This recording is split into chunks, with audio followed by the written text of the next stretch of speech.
Katru gadu jūlija 1. svētdienā Ikšķelē norisinās Daugavas svētki.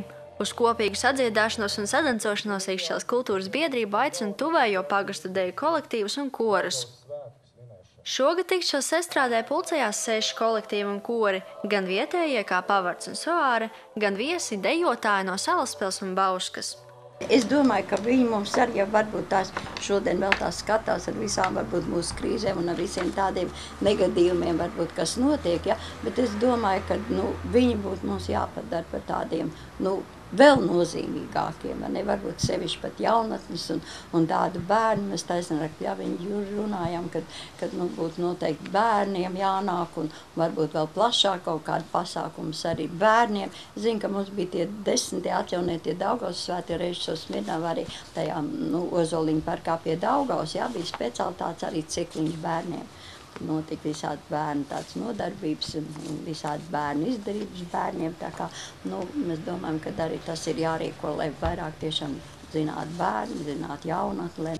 1931. gada 3. jūlijā Ikšķeles kultūras biedrība rīkoja savus pirmos Daugavas svētkus. Iniciators bija mākslinieks Jānis Kuga, kas Latvijas likteņupes motīvus bija bagātīgi izmantojis glezniecībā.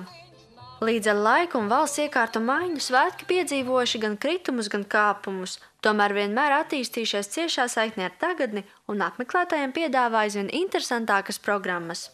Katru gadu jau mēs tā vienveidīgi nevaram viņus taisīt, vai ne, ka mums, teiksim, katrā gadā ir kaut kas ļoti interesants jāizdomā, lai mēs varbūt vairāk iesaistīt, varbūt, lai jaunatnē būtu interesantāk, lai tradīcija pamatā kā tāda varbūt ar to tēmu palikt, ja? Bet, es domāju, kā mēs to pasniegt, ja? Es domāju, ka tas varētu būt varbūt arī modernāk, šodienīgāk, vai ne tā, mēs tā pasmējamies un tagad domājam, pat cik vakar bija tik ļoti karsts un tā, kad mēs tiešām varbūt rīkot jau viņus sestdienas vakarā, kaut kur vēl, un tad pie, teiksim, kādos 10. sākt pie gaismām, un tad ar lāpu gājienu iet uz Daugavu malu, un tad tur laistos uguntiņas, tad, protams, būtu cits efekts un cita redzēšana, un tad estrādē pēc balli visu nakti līdz rītam.